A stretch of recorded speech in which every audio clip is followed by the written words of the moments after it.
Di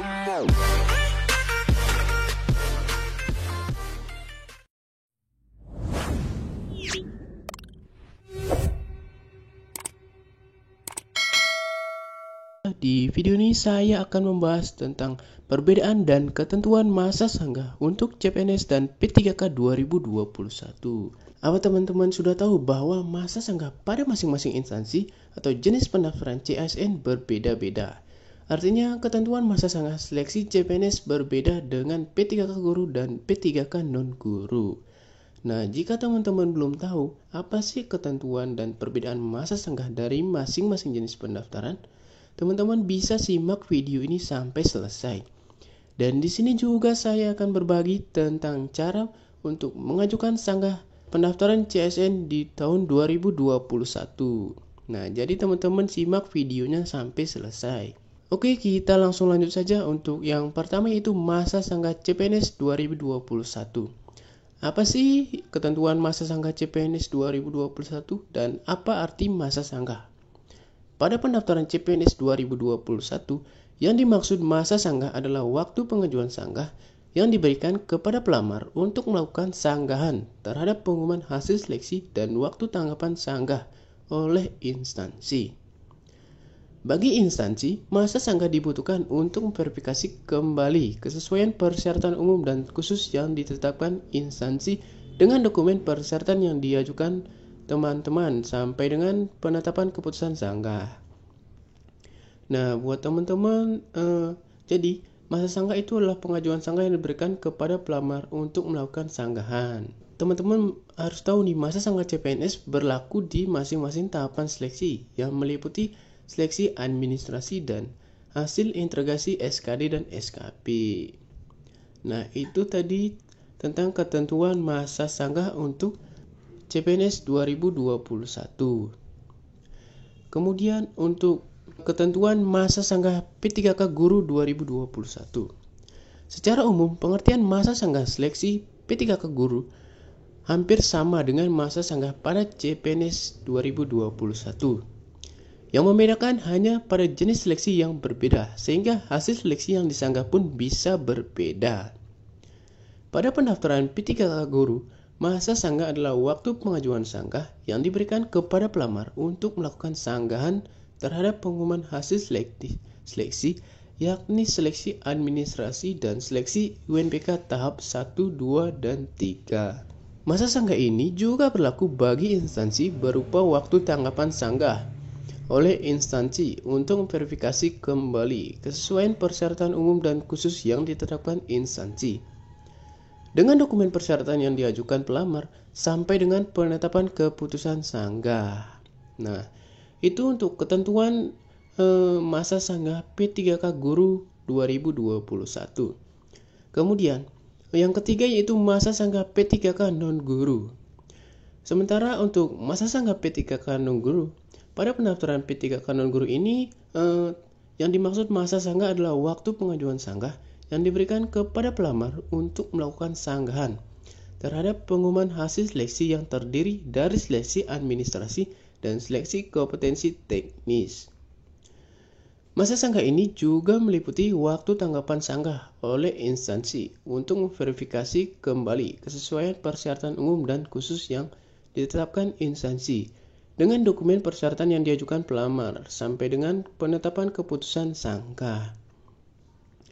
Nah, itu tadi 3 ketentuan atau perbedaan tentang masa sanggah CPNS dan P3K Guru maupun P3K non-guru. Kemudian untuk cara mengajukan sanggah pada masing-masing jenis pendaftaran, bagaimana sih? Ya, kita langsung mulai saja. Oke, jadi bagaimana sih cara untuk mengajukan sanggah pada jenis pendaftaran CSN 2021? Nah, di sini saya akan memberikan tutorial cara melakukan sanggah di jenis pendaftaran CSN 2021.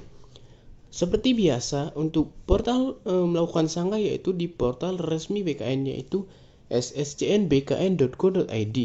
Ya, jadi pertama kita masuk di portal sscnbkn.go.id. Ya, kita langsung masuk.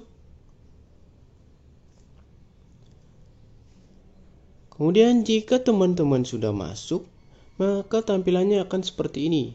Di sini tertulis selamat datang di portal SSCN P3K Guru, CPNS, dan P3K Non Guru. Oke, setelah seperti ini, nanti teman-teman langsung klik menu login.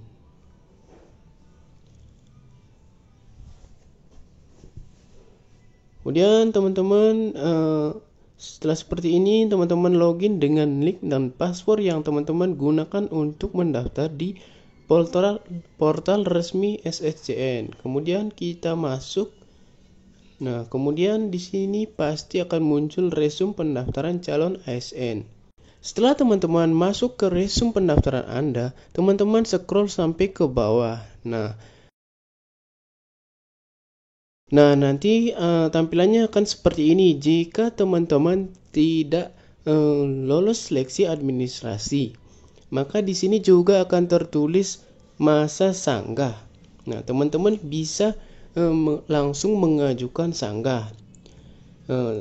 Di sini juga tertulis mohon maaf Anda tidak lulus tahap seleksi administrasi karena belum memenuhi persyaratan administrasi instansi yang dilamar.